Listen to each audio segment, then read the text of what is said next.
তেলের মধ্যেই ফেলাই দেবো আরো 1 মুঠখানিক পেঁয়াজ কুচি, একটা মিডিয়াম সাইজের আস্ত রসুন কুচি, তারপরে দিছি 1 ইঞ্চি সাইজের 1 টুকরো আদা। সুন্দর করে আধ ভাজা করে নেব। 4-5টা কাঁচা ঝালও দিয়ে দিছি আবার। একেবারে লাল লাল ভাজা ভাজা করতে হবে না, এই গার কাঁচা ভাবটা চলে গেলেই হবে না। তেল থেকে তুলে ঠান্ডা করে নিলাম। তারপর ব্লেন্ডারের মধ্যে দিয়ে ফেলাই দিলাম 4 টেবিল চামচের মতন টক দই। একটুখানি পানি দিয়ে ব্লেন্ডারে একটা ঘুরলে দিয়ে আনিগে। এইবার নিছি 1 কেজি ওজনের 2 রোস্টের মুরগি। এই কাইটে বাইছে 900 গ্রামের মতন আছে। দিয়ে দিলাম বেশ কিছুটা নুন আর অল্প একটুখানি হলদির গুঁড়ো। আরো দিচ্ছি অল্প একটুখানি শুকনো ঝালের গুঁড়ো। সব একসাথে মাখাই নেব। এইবার যেই তেলে পেঁয়াজ বেরেস্তা করিলাম না, ওই তেলের মধ্যে ফেলাই দিলাম 2 তেজপাতা, 3টে এলাচ, 2 লবঙ্গ আর একটুখানি দারচিনি। ভাইজে নেই তেলের মধ্যে গরম মশলার ঘেরানটা ঢুকে যাক। তারপরে একে একে ফেলাই দেবো মুরগির পিস। হাই হিটে 4-5 মিনিট ভাইজে নেব। শুধু মুরগির গায়ের উপরটা একটু লাল হবে, ভিতরে কিন্তু কাঁচা থাকতে হবে। এরপর 4-5 মিনিট পরেই সব তেল থেকে নামাই ফেলবো। এবার 1 বাটি পানির মধ্যে কাজু বাদাম ফেলাই দিয়ে ভিজিয়ে রাখিলাম 10-15 মিনিট।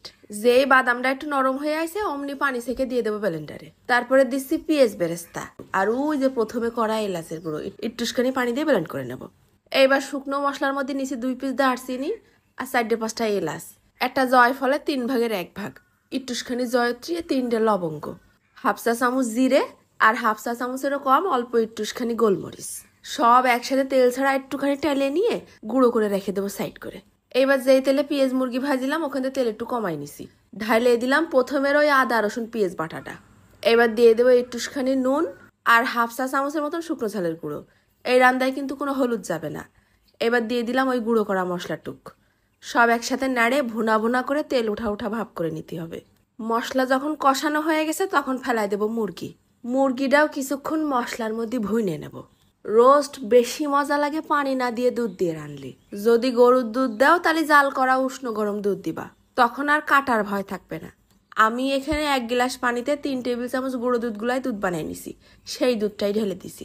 এতেই মুরগি সিদ্ধ হয়ে যাবে। মাঝে মধ্যে একটু ঢাকনাটা তুলে নেড়েচেড়ে দিতে হবে না। ঠিক যখন দুধ শুকায় মুরগিটা সিদ্ধ হয়ে তেল উঠা উঠা ভাব হয়ে আইছে তখন ঢালে দেবো ওই বাদাম পেঁয়াজ বাটাটুক। কোটোটা ধুয়ে আরো একটুখানি পানিও দিয়ে দিছি। এবার মশলাটা নাড়ি চাড়ে সুন্দর করে মিশাই নেব। কাঁচা ঝাল